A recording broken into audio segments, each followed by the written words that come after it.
Greetings, in this video, I would love to play my favorite game, Elite Dangerous, and talk about real-life space discoveries and milestones. I am currently heading to the other side of our galaxy, Milky Way. But I had to make a stop here, at the supermassive black hole, Sagittarius, A star. This black hole is 4 million times the mass of our Sun and 26,000 light-years away from Earth. And on the 12th of May 2022, astronomers, using the Event Horizon Telescope, released a photograph of this object. Here is the photo we have. I shall put it on the screen for you. What you see is a central dark region where the hole resides, circled by the light coming from superheated gas accelerated by immense gravitational forces. For scale, the ring is roughly the size of Mercury's orbit around our star. The image was created by using global network of radio telescopes, whose movements are choreographed so they function as one virtual, planet-sized telescope. Time to leave this beautiful black hole behind and continue with my space travels. But I will also continue talking about black holes for a bit more. A black hole is a region of spacetime where gravity is so strong that nothing, no particles or even electromagnetic radiation such as light, can escape from it. The theory of general relativity predicts that a sufficiently compact mass can deform spacetime to form a black hole. The boundary of no escape is called the event horizon. Although it has an enormous effect on the fate and circumstances of an object crossing it, it has no locally detectable features according to general relativity. In many ways, a black hole acts like an ideal black body, as it reflects no light. Black holes form during supernova explosion of a dying star, if the star was massive enough, more than 20 times the mass of our Sun. On the 11th of February 2016, the LIGO Scientific Collaboration and the Virgo Collaboration announced the first direct detection of gravitational waves, representing the first observation of a black hole merger. Black hole merger is an event where two black holes orbiting each other collide. To a distant observer, clocks near a black hole would appear to tick more slowly than those farther away from the black hole. Due to this effect, known as gravitational time dilation, an object falling into a black hole appears to slow as it approaches the event horizon, taking an infinite time to reach it. At the same time, all processes on this object slow down, from the viewpoint of a fixed outside observer, causing any light emitted by the object to appear redder and dimmer, an effect known as gravitational redshift. Eventually, the falling object fades away until it can no longer be seen. Typically this process happens very rapidly, with an object disappearing from view within less than a second. At the center of a black hole, as described by general relativity, may lie a gravitational singularity, a region where the spacetime curvature becomes infinite. For a non-rotating black hole, this region takes the shape of a single point. For a rotating black hole, it is smeared out to form a ring singularity that lies in the plane of rotation. On the 24th of January 2022, James Webb Space Telescope reached the second Lagrange point, a gravitational balance point well past the Moon's orbit around Earth and on the side of our planet not facing the Sun. This telescope is designed primarily for near-infrared astronomy, but can also see orange and red visible light, as well as the mid-infrared region, depending on the instrument. It can detect objects up to 100 times fainter than Hubble telescope, and objects much earlier in the history of the universe. To make observations in the infrared spectrum, James Webb must be kept under 50 Kelvin, (-223 degrees Celsius). Otherwise, infrared radiation from the telescope itself would overwhelm its instruments. It therefore uses a large sunshield to block light and heat from the Sun, Earth, and Moon, and its position near the second Lagrange point keeps all three bodies on the same side of the spacecraft at all times.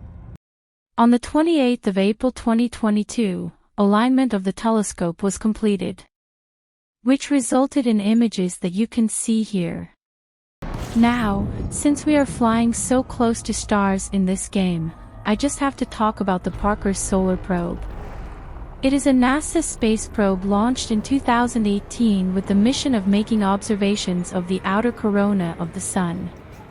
It became the first NASA spacecraft named after a living person, honoring physicist Eugene Newman Parker, professor at the University of Chicago. A memory card containing the names of over 1.1 million people was mounted on a plaque and installed below the spacecraft's high-gain antenna on the 18th of May 2018.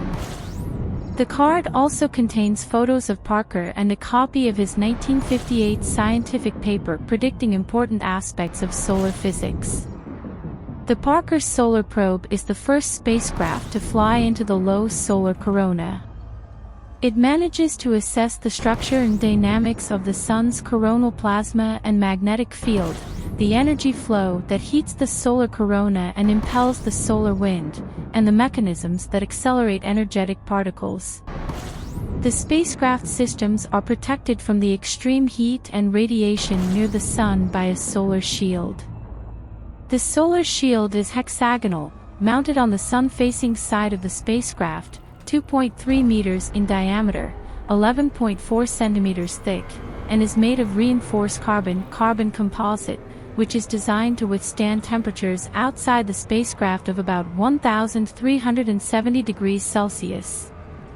On the 9th of February 2022, probe has taken its first visible light images of the surface of Venus from space. Smothered in thick clouds, Venus' surface is usually shrouded from sight.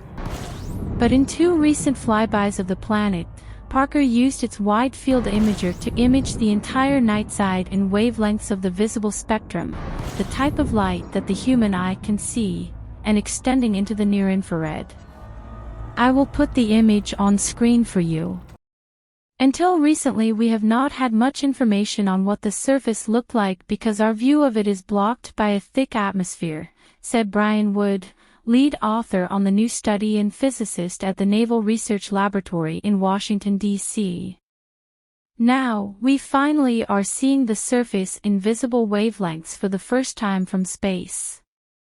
While Parker's solar probe's primary goal is solar science, the Venusian flybys are providing exciting opportunities for bonus data that wasn't expected at the mission's launch.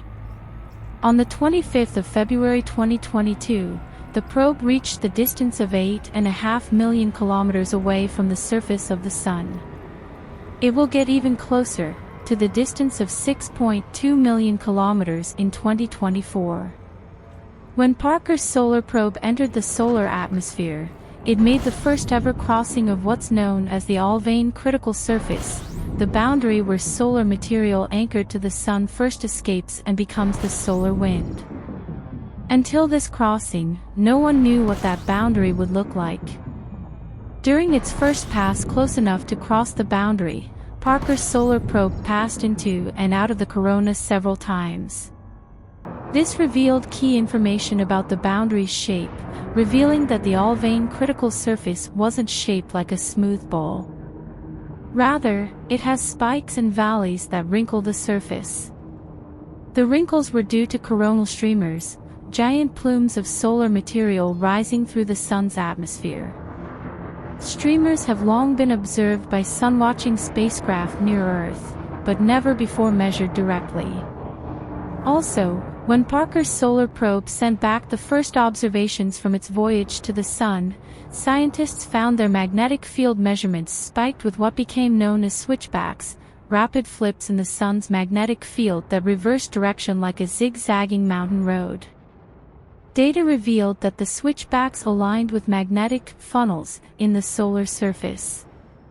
These funnels emerge from between structures called supergranules, giant bubbles on the Sun in which hot plasma from the solar interior rises up, spreads out across the surface, cools and then sinks back down. The magnetic geometry of these regions suggests that magnetic reconnection powers the solar wind. While the new findings locate where switchbacks are made, the question of how they're formed is still a matter of active research. And with that, I feel like I dumped enough science on you. So thank you so much for watching. Write down in the comments what was your favorite space discovery, give it a thumbs up if you enjoyed the video, and as always, have a nice day.